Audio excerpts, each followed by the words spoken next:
Der ab 18 Adventskalender. Tür 15.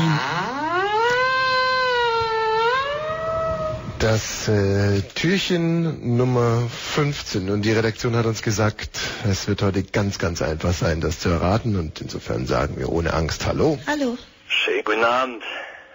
Ich weiß es noch nicht. Ich schon. Wie geht's denn so? Ich brauche auch noch ein bisschen Sicherheit. Naja, geht ganz gut bisher. Wie geht's denn euch? Hermann? Ja!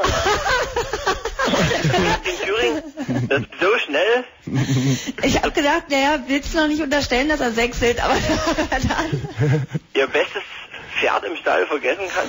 Ach du Scheiße, ey. Das ist sehr lustig, weil der Hermann, du kommst aus Dresden, gell? So ist es. Und aus Dresden kommt ja auch unser Freund und Comedian Zack. Und ja, insbesondere auch sein Bruder Klaus. Und der Klaus und der Hermann, die haben fast identische Stimmen. Ja? Ja. Und deswegen, ich war gerade total verwirrt. Warum stellen die uns den Klaus hier rein? Kennt doch keine Sau. Hermann! Wie geht's dir denn? Yes. Ich bin ein bisschen gestresst zurzeit, weil war am Wochenende in Dresden meine Wohnung renovieren. Mhm. Meine alte, ich bin dann nach Berlin gezogen und da wurde mein Auto auch noch aufgebrochen in Dresden. Was war das für ein Auto? Ein Mitsubishi Charisma. So war Charisma. So. Passt zu dir. So sieht's aus, Katrin. Also es begab sich einmal vor langer Zeit, dass mein Kollege Thomas Biller einen neuen Mercedes hatte und ich auch. Wir haben ihn geleast damals, einer schwachsinnigen Idee folgend. Und also vor unserem Büro standen 2 neue Mercedes und ein uralter VW Passat vom Michi. Wirklich uralt. Mit 480.000 Kilometer runter. Alles war angebunden und angeklebt. Und es war wirklich die räudigste Kiste, die dem auch sei. Wurden dann innerhalb von einem Monat, wurde Michis Auto 2-mal gestohlen. Richtig gestohlen? Ja, gestohlen. Deins hast du ja noch, ne, Hami? Ist ein bisschen unklar. Ich habe jetzt meins wieder repariert, aber... Was war denn kaputt? Na, die Schlösser wurden ja versucht aufzubrechen mit dem Schraubenzieher und du musst so vorstellen, du machst dann den Autoschlüssel rein und kannst überhaupt nichts mehr drehen daran und kommst einfach nicht mehr in dein Auto rein. Hast du geweint?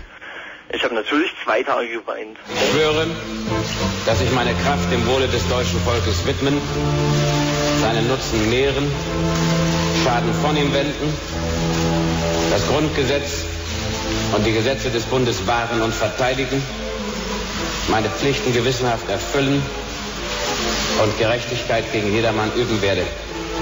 So wahr mir Gott helfe. Tja, tut mir leid, Hermann, aber die Redaktion hat uns hier so wunderschöne Schmidt-O-Töne. Auf Hans macht den Schleier und die ihn begleitenden Beamten und Mitarbeiter hat mich tief getroffen. Ja. Nicht anders als die Nachricht, die erst wenige Wochen zurückliegt vom Mord an Jürgen Ponto. Nicht anders als die Morde an Buback, Wurster und Göbel.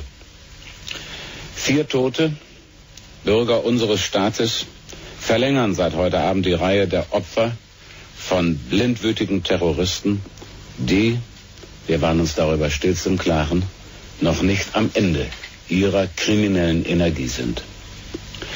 Mit Helmut und Hermann geht unser Helmut Schmidt Spezial vom heutigen Montag zu Ende. Hermann, ich hoffe, wir sehen uns morgen Abend beim Fußball. Ja, morgen ist schon wieder Dienstag, Fußballzeit. Bist du richtig? Schon? Ja, schön. Gut zusammengefasst, richtig, aber... Ja. Bis dann, tschüss. Tschüss, Abi. Schön.